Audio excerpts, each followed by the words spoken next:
So guys, grow के कल video के अंदर हमने डिस्कस किया था कंपनी का ग्रोथ परसेंटेज जो कि नेगेटिव है। अब इस नेगेटिव ग्रोथ परसेंटेज से हमें यह पता चलता है कि जो गिरावट है इस एक रीजन से है। अपार्ट फ्रॉम दैट हमारे पास एक डेट और आ रही है इंपॉर्टेंट, जो कि मैंने आपके साथ पहले भी डिस्कस की थी। ऑल्दो आप व्यूअर उससे बिल्कुल एग्री नहीं थे कि भैया कुछ नहीं होने वाला उस तारीख को, बेकार में मत पैनिक करो। लेकिन सब चीजें तो मालूम होनी चाहिए भैया, इन्वेस्टर किस बात के, अगर सही रिसर्च नहीं किया तो। समझते हैं और क्या क्या टॉपिक्स है। मार्केट एक्सपर्ट्स बुलिश है, ऑल्दो मार्केट एक्सपर्ट्स इस कंपनी को लेकर के बहुत बुलिश है। ऑल्दो कंपनी अभी अभी लिस्ट हुई है, ज्यादा कुछ समय हुआ नहीं है, टाइम देना चाहिए एक इन्वेस्टर को। जल्दी मार्केट में कुछ नहीं मिलता है, वेट करना पड़ता है, पूरे चार्ट्स को खुलने देना पड़ता है, रेवेन्यूज कंपनी के क्वार्टर्स आने देना पड़ता है, तब जाकर के पता चलता है कंपनी एक्चुअल में है कैसी। समझते हैं। I am NISN 7 certified, subscribe जरूर कर देना। और हाँ, आप लोग पूछ रहे थे कि भाई NISN क्या होता है, तो इसका सर्टिफिकेट मैंने YouTube पोस्ट पे अपलोड कर रखा है, जरूर देख लेना, आप ही के क्लेरिफिकेशन के लिए है वो भी। ठीक है, तो नुवामा ब्रोकरेज फर्म कहती है कि ग्रो अपने पीयर से ज्यादा स्ट्रांग है। कंपनी का एक्टिव क्लाइंट डाटा अपने पीयर से ज्यादा स्ट्रांग है, जिसकी वजह से कंपनी का यील्डिंग ईबीडैट मार्जिन जो है वो भी कंपनी का स्ट्रांग है।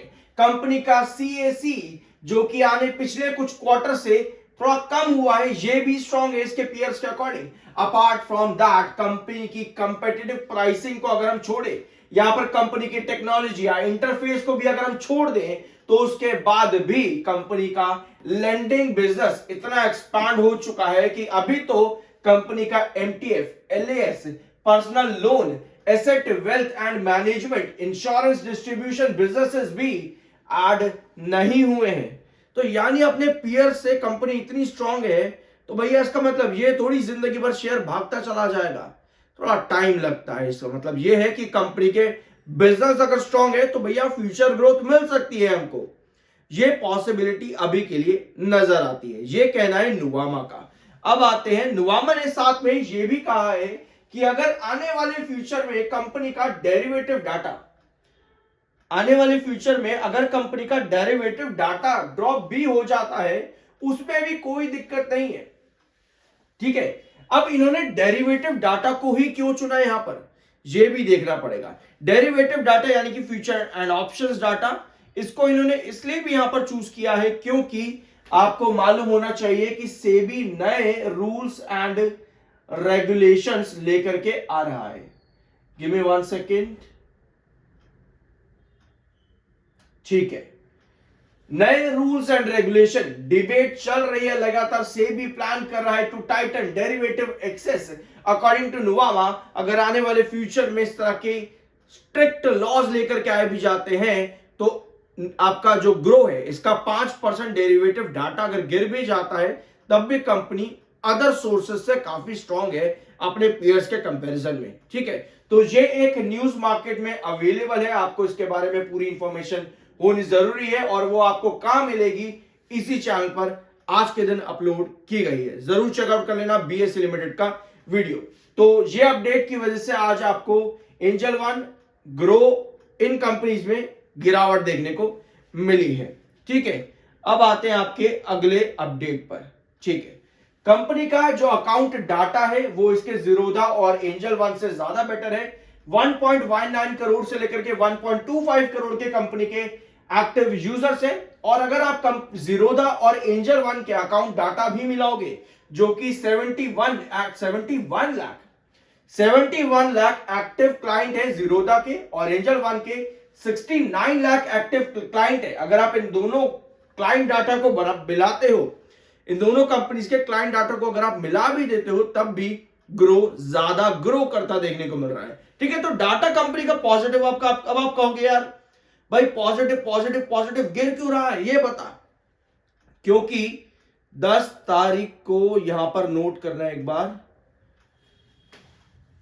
ठीक है, ये वाली अपडेट है हमारे पास में। यस, 10 दिसंबर को कंपनी का लॉक इन पीरियड खुलेगा। ठीक है, 10 दिसंबर को लॉक इन पीरियड खुलता है, तो 149.2 मिलियन शेयर्स यानी कि टोटल इक्विटी, आउटस्टैंडिंग इक्विटी जो है ग्रो का, उसका 2% होल्डिंग की ओपनिंग हो रही है। ठीक है, उसकी ओपनिंग होगी 10 दिसंबर को, यानी कि लॉक इन पीरियड खत्म होता है आप लोगों का शेयर होल्डर्स का 1 मंथ लॉक इन पीरियड। तो 10 दिसंबर बहुत इंपॉर्टेंट रहेगा। देखते हैं क्या आदान प्रदान होता है उस दिन शेयर्स का। बहुत इंपॉर्टेंट दिन होता है आईपीओ लिस्टिंग के बाद में। आई गेस आप लोग ये पॉइंट समझते होंगे। समझदार इन्वेस्टर डेफिनेटली इस पॉइंट को समझेंगे। बाकी जब मैंने पहली बार ये पॉइंट डिस्कस किया था आज से लगभग 2-3 वीडियोस पहले ग्रो के, तो कुछ लोगों ने बहुत ही उल्टा सीधा बोला था। फिलहाल कोई बात नहीं, चलता है। मैं समझता हूं यार, हम लोग ना क्या करते हैं, हम लोग रिसर्च से ज्यादा ना सेंटीमेंट्स पर बिलीव करते हैं कि भाई सेंटीमेंट्स, बहुत सेंटिमेंटल हो जाते हैं किसी कंपनी को लेकर के, इतने पागल हो जाते हैं कि भाई उस कंपनी में जरा सी भी गिरावट आए ना तो पागल हो जाते हैं बिल्कुल। और कोई अगर कुछ नेगेटिव पॉइंट बताए आप लोगों को कि भाई देख ये नेगेटिव है, ध्यान से इस चीज को थोड़ा सा देख ले, प्यार से देख ले इसको। पॉजिटिव्स भी देख मैं बता रहा हूं, लेकिन अगर एक नेगेटिव तुमने बता दिया ना उस कंपनी के बारे में, चाहे 10 पॉजिटिव बता दो, तो वो भैया सेंटीमेंट इतने स्ट्रांग होते हैं आज की डेट में इन्वेस्टर्स के कि वो पागल हो जाएंगे कि भाई ये नेगेटिव कैसे बता दिया तूने, कैसे बता दिया। चाहे शेयर 50% गिर जाए उसके बाद में, बट वो नेगेटिव नहीं सुन सकते। तो सेंटीमेंट आज की डेट में इन्वेस्टर के इतने स्ट्रांग हो चुके हैं क्योंकि भाई महंगाई इतनी है, हर कोई चाहता है कि मार्केट से पैसा कमा लूं भैया, मैं करोड़पति एक बार बन जाऊं, बड़ा हो जाऊं बस में। तो नेगेटिव्स नहीं सुन सकते। किसी भी कंपनी में आप इन्वेस्ट करने जा रहे हो, पॉजिटिव्स और नेगेटिव्स आपको मालूम होने चाहिए। अभी तक हमने सारे पॉजिटिव्स देखे, कंपनी में कितने पॉजिटिव्स है। अब जिस चीज की रिक्वायरमेंट है वो भी आपको देखना जरूरी है। ऑल्दो ये पॉइंट मैं आपके साथ पहले भी डिस्कस कर चुका हूं, अगर आप देख चुके हो तो इसको स्किप कर लेना। यहां पर रेवेन्यू ग्रोथ इंप्रूव होना जरूरी है। Higher the revenue growth, higher the EPS, lower the P, lower the PB और शुड बी वाइसा वर्सा। इतने सारे पॉइंट्स नहीं समझ पाए, कोई दिक्कत नहीं है। कल इसके लिए पहला वीडियो देख लेना, कल का दिन का जो मैंने अपलोड किया था, आपको ये चारों पॉइंट समझ में आ जाएंगे जो अभी बोले हैं। स्टॉक में कंपनी के अंदर जो सितंबर का रिजल्ट आया था वहां पर 9.4% माइनस में कंपनी का रेवेन्यू ग्रोथ था। इसका मतलब ये है कि कंपनी का ईपीएस कम है, ईपीएस कम है कंपनी का। लोअर ईपीएस मतलब पी हाई है, हाई पी मतलब कि भैया करेक्शन अगर आ रही है तो आने दो, थोड़ा टाइम लगेगा बट वापस से करेक्ट होकर के फिर कंपनी के बिजनेस के अकॉर्डिंग रिवाइव करेगा।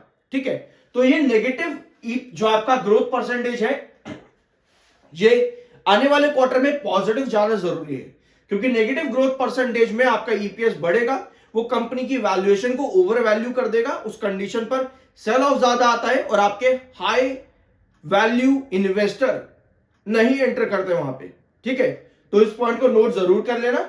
वेयर आज फाइनेंशियल ईयर बेसिस पर भी मैं आप लोगों के साथ डिस्कस कर चुका हूं कंपनी के रिजल्ट्स। जब कंपनी का लिस्टिंग हुई थी तो यहां पर क्या सिचुएशन है, यहां पर कंपनी की वैल्यूएशन ठीक चल रही है। पिछले 3 सालों में ग्रोथ कंपनी का अच्छा है, ऑल्दो ग्रोथ गिर रहा है यहां पर 167 से 144 एंड देन 45% पर है, बट स्टिल ये ग्रोथ डिसेंट है। देखना जरूरी यहां पर यह रहेगा कि आने वाले फाइनेंशियल ईयर के अंदर ये ग्रोथ कंपनी का बढ़े। ठीक है, बढ़ता है तो कंपनी रेवेन्यू ग्रोथ पर फाइनेंशियल ईयर में डिसेंट है, अच्छी कंपनी है। लेकिन आपको ये चीज पता होनी चाहिए कि एक्टिव क्लाइंट ज्यादा होने के बावजूद भी ग्रो का जो रेवेन्यू है ना वो इन दो कंपनी से कम है। ठीक है, इसका डाटा अवेलेबल है चैनल पर, जरूर देख लेना। तो ये है अभी तक की कंडीशन इस कंपनी की, और 4 फाइनेंशियल ईयर में से 2 फाइनेंशियल ईयर कंपनी के नुकसान में गए हैं और 2 फाइनेंशियल ईयर कंपनी के प्रॉफिट में गए हैं। 10 दिसंबर कंपनी के लिए इंपॉर्टेंट डेट खुलती है। इस दिन कंपनी में इतने शेयर्स 149.2 मिलियन शेयर्स ओपन होते देखने को मिलेंगे, जो कि टोटल 2% आउटस्टैंडिंग इक्विटी है कंपनी के प्रेजेंट होल्डिंग के अंदर। तो बहुत इंपॉर्टेंट रहेगा ये दिन कंपनी के लिए। सो मिलते हैं अगले वीडियो में। बात की कोई रिकमेंडेशन नहीं है, वो आपका अपना ओपिनियन और मर्जी होनी चाहिए।